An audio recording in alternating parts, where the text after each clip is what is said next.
One other thing about that Oswald's sort of early life is that he sort of loudly proclaims at one point, I think when he was in his late teens, that he is a Marxist, that he is a communist. And not only is he a Marxist and a communist, he's actually learning Russian. So of course he joins the Marines, and naturally, which is, I mean, of so course, many committed Marxists. But it's, there's sort of different testimony from different friends that he has during his life, and some of them are like, I have no idea what you're talking about. Like, he never once mentioned any foreign countries or communism or anything like that to me. And then there's other people who say, like, even people in his Marines unit are like, yeah, this guy would like very loudly proclaim this kind of stuff. And one of the reasons for this sort of discrepancy is a lot of the times when people are, put into these sort of positions, like a cover, have a cover story, or they just call them stories in the CIA or whatever other intelligence agency they're in. I mean, and this isn't just a CIA thing. This is all intelligence agencies throughout the world on any side of whatever, is they get a story, they basically get a cover. And one way to do that, and we see that a lot with Oswald, or we can sort of presume that from a lot of really, we'll get to some of like the New Orleans stuff later, but like, there's a lot of instances in Oswald's life where he seems to be doing things that like don't quite make sense to the outside eye and like, to any sort of biographer of him. But if you're in the moment, they would do like a pretty good job of establishing like some sort of bona fides for the guy, well, of course, I mean, this guy's definitely a communist. He talked about it all the time, in our Marine barracks. There's all sorts of other stories of him at Tsugi, like being seen with a white Russian woman, which also probably just a prostitute, which there are quite a lot of those in around U.S. military bases in the Pacific. But I think that's sort of an early indication. And Ben, I think you're absolutely right with the fairy connection there. That could totally have been something that he was basically told to do from an early age, and it worked. It worked pretty well because he was certainly known by a lot of people as a communist.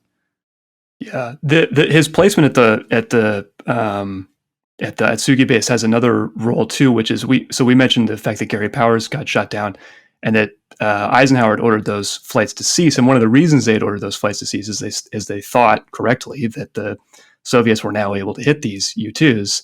So having Oswald learn about the U-2 program as this radar operator, he's now learning information about a program that's no longer useful to the CIA, right? Intelligence satellites are coming online at this point in time, or they're starting to come online. The U-2 program has been basically made useless by advancements in Soviet anti-air defenses and interceptors. And so, Oswald gets to learn about this formerly very useful piece of American military hardware and can take that information with him when he defects to the Soviet Union.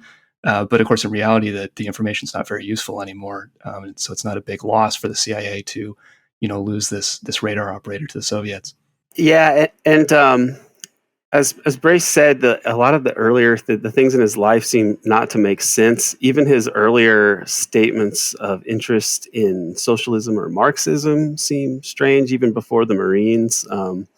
Like he was attempting to learn more about socialism as a teen and such. And reportedly, his favorite TV show was I Led 3 Lives, which was about an FBI informant in the Communist Party.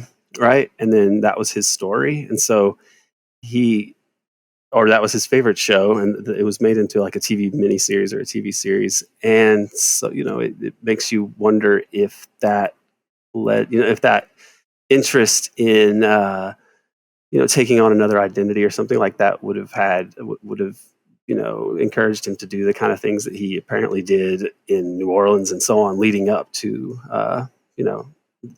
November 22nd, 1963. And other issues with him in the military that are noteworthy.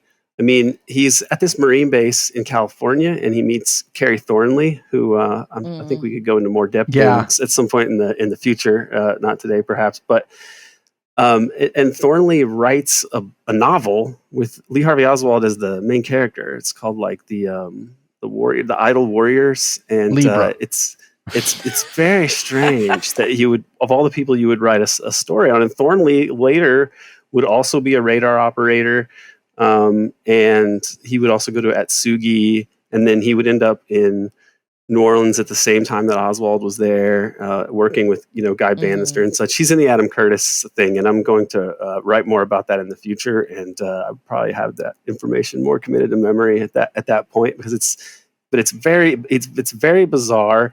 He starts speaking Russian in the military, which is in the Marines. While he's still there, it's speculated that he was taught at Monterey College, like a Monterey Language Institute or something like that, that the military runs. Yeah, that's where they send everybody. Yeah, that's actually where I learned.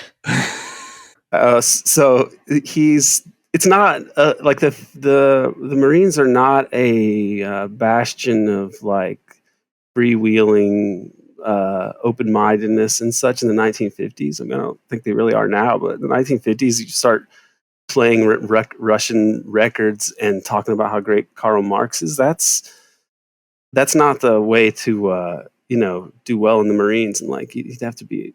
It's just very strange. You start speaking, and he supposedly learns Russian from listening to records, right?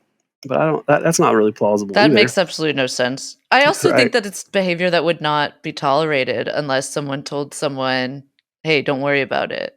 Like if someone in the Marines, especially at such a I mean, he also had correct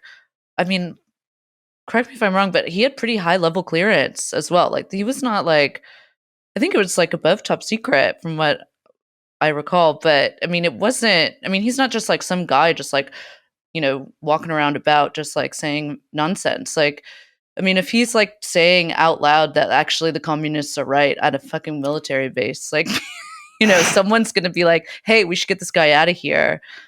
And you know what I mean? It's not behavior that would be tolerated in the fucking US military. It just would not. In the middle of the Cold War, it just wouldn't be. You go to the psych ward, I would think. I mean, yeah, or you just get fucking kicked out. They'd be like, what the hell are you doing here? Get out of here. Yeah. Dishonorably discharged. I mean, they did slam him on KP duty for a while, but that's because I guess he got caught with a pistol that he wasn't supposed to have. And then I think he beat up his superior officer at one point, which, all right, well, that's one mark in his favor. But he eventually he takes off from the Marines, and then he makes his famous trip. And I want people to understand, Lee Harvey Oswald was like a young dude during all of this. Like most of what we've talked about up until this point is he's like a teenager. Yeah. Like a very young guy. He was killed at 24 years old. Yeah. He was a kid. Exactly. Oops, sorry, spoiler alert. Yeah.